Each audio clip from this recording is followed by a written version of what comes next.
Assalamualaikum warahmatullahi wabarakatuh. Ya, kita akan coba membaca tentang amalan-amalan ringan agar hidup berkecukupan. Dan semoga tentunya kita berharap agar apapun yang kita lakukan, yang kita laksanakan di dalam kehidupan, kita meminta agar cukup dalam segala hal. Ya, ada kalimat pembuka dulu di sini bahwa jika Anda sudah melakukan berbagai macam cara tapi hidup belum berkecukupan, mungkin karena Anda tidak melakukan amalan ringan ini.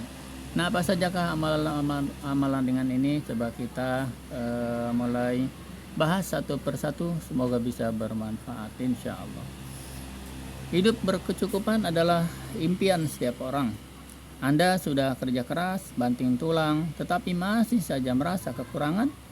Mungkin Anda bukan kurang kerja keras, kerja cerdas, tapi mungkin karena Anda belum melakukan amalan yang sudah Allah ajarkan agar hidup berkecukupan. Apa saja amalan-amalan 5 amalan ringan ini yang tentunya sebagai wasilah agar kita hidup mulanya dengan kebaikan dan berkecukupan. Yang pertama yaitu membaca doa setiap keluar rumah. Ya, setiap keluar rumah kemanapun kita baca doa. Anas bin Malik, Nabi SAW bersabda dari Anas bin Malik, "Idza harajar rajulu min baitihi faqala bismillahi tawakkaltu 'ala Allah. Bismillahi tawakkaltu 'ala Allah. La haula wala quwata illa billah." Qala yaqul hina idin hudita wa kufita wa wukita fatatanahalahu syayatinu wa yaqulu lahu syaitanu akharu kaifalaka birajulin qad hudiya wa kufiya wa wukiya.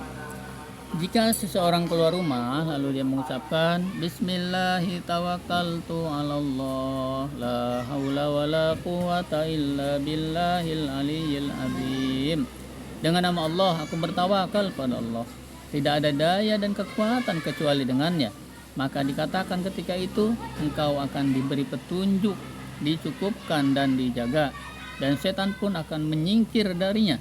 Setan yang lain akan mengatakan, bagaimana mungkin engkau bisa mengganggu seseorang yang telah mendapatkan petunjuk, kecukupan, dan penjagaan. Hadis riwayat Abu Daud dan Tirmizi.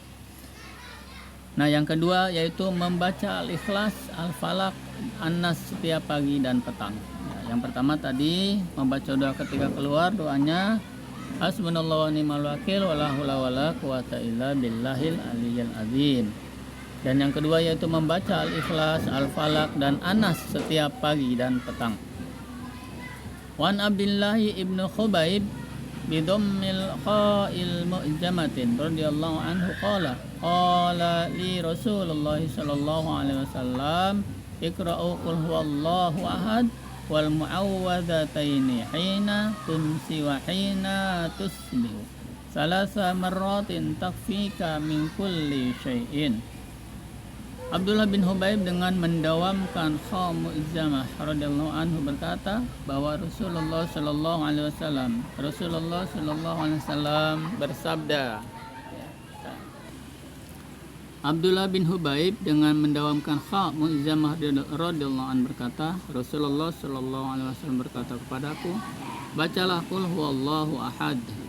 Itu surat Al-Ikhlas ya, dan selanjutnya. Dan Al-Mu'awwizatain. Apa surat Al-Mu'awwizatain itu? Yaitu diantara dua surat ya, yaitu surat Al-Falaq dan surat An-Nas, saat petang dan pagi hari sebanyak 3 kali. Maka itu mencukupkanmu dari segala sesuatunya. Hadis riwayat Abu Daud dan Tirmizi.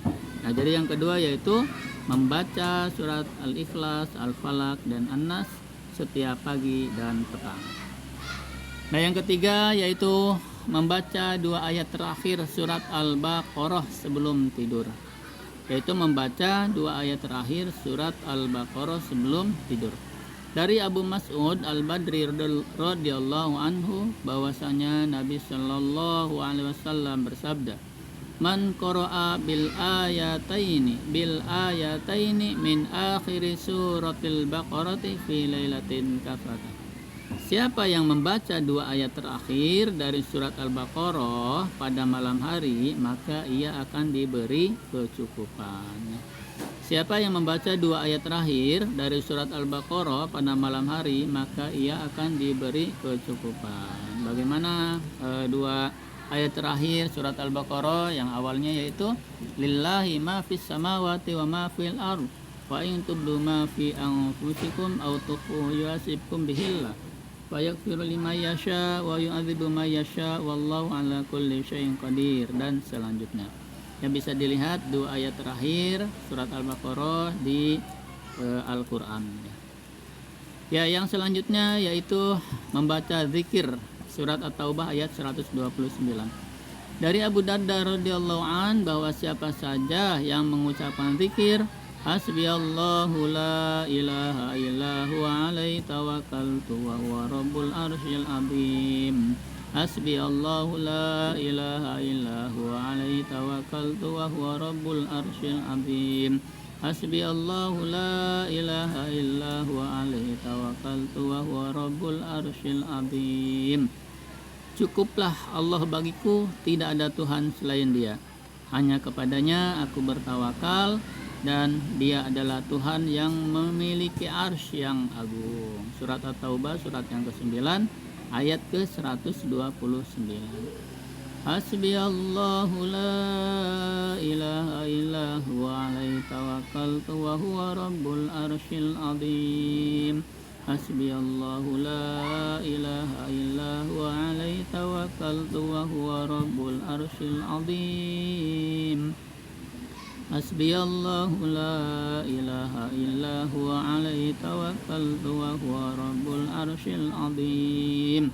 Cukuplah Allah bagiku, tidak ada Tuhan selain Dia, Allah Subhanahu wa taala, dan hanya kepadanya aku bertawakal, dan Dia adalah Tuhan yang memiliki arsy yang agung. Surat At-Taubah ayat 9. Surat At-Taubah surat yang ke-9 ayat 129. Nah, ini dibaca di subuh dan sore hari sebanyak 7 kali. Maka Allah akan memberi kecukupan bagi urusan dunia dan akhiratnya. Hadis riwayat Ibnu Sini secara marfu yang diriwayatkan juga oleh Abu Daud dan secara mauquf oleh Abu Darda. Yaitu yang keempat ya, yaitu membaca zikir surat At-Taubah ayat ke-129. Yang kelima yaitu sholat duha 4 rakaat ya. An-Nu'aim ibnu Hammaril Ghatafani innahu sami'a Rasulullah sallallahu alaihi wasallam yaqul qala Allah azza wa jalla ya ibnu Adam la ta'ziz an 4 raka'atin min awwalin nahari akhfika akhirah.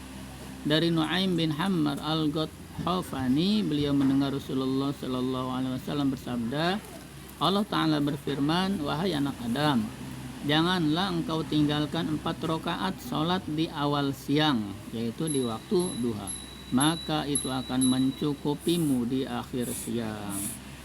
Hadis riwayat Ahmad, Abu Daud dan Tirmidzi.